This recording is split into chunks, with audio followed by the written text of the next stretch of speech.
Stoicism is a philosophical school that began in ancient Greece and was later dominant in ancient Rome, and which continues to have hugely urgent and important things to teach us about calm, resilience, and emotional stability.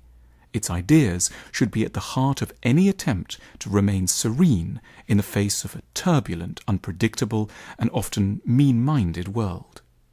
Arguably, the greatest and certainly the most prolific Stoic philosopher was the Roman author and statesman Seneca, who was born in 4 BC in Spain and died in 65 AD in Rome. A lot of Seneca's thought is known to us from the letters he wrote to his friends, giving them counsel at times of trouble. Seneca had a friend called Lucilius, a civil servant working in Sicily. One day, Lucilius learnt of a lawsuit against him, which threatened to end his career and disgrace his good name. He wrote to Seneca in a panic. "You may expect that I'm going to advise you to picture a happy outcome and to rest in the allurements of hope," replied the philosopher.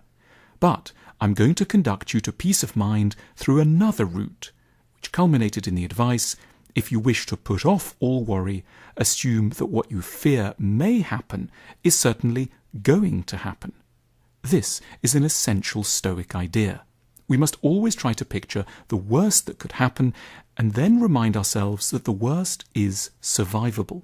The goal is not to imagine that bad things don't unfold, it's to see that we are far more capable of enduring them than we currently think.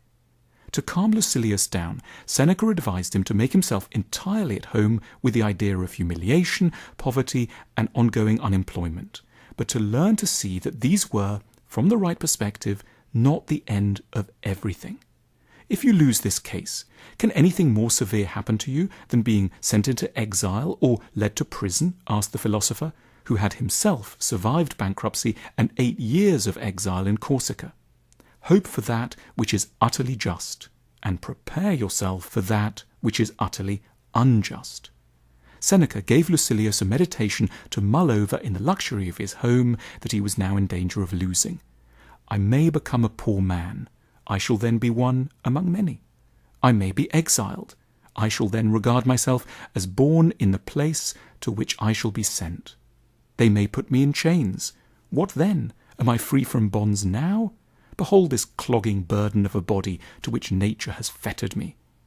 Seneca tells us that we must grow familiar with and hold before us at all times not just the sort of events we like to plan for, that are recorded in living memory or are common in our age group and class, but the entire range of possibilities, a longer and inevitably far less agreeable list which finds space for cataclysmic fires, sackings, and untimely deaths. He wrote, "Nothing ought to be unexpected by us. Let us place before our eyes in its entirety the nature of man's lot, not the kind of evil that often happens, but the very greatest evil that can possibly happen. We must reflect upon fortune fully and completely." At one point, a friend of Seneca's lost a son, and the consoling thoughts ran in a similar direction. Marcia, a lady of a senatorial family, was devastated by the death of her son Metilius, not yet 25. She fell into a period of mourning that seemed to have no end. 3 years after the death, her sorrow had not abated one bit. Indeed, it was growing stronger every day. So Seneca sent her an essay in which he expressed the hope that given the length of time that had elapsed since Metilius' death, she would forgive him for going beyond the usual condolences to deliver something darker but perhaps more effective. To lose a son was surely the greatest grief that could befall a mother, but given the vulnerability of the human frame, Metilius' early death had its place in a merciless natural order which daily offered examples of its handiwork.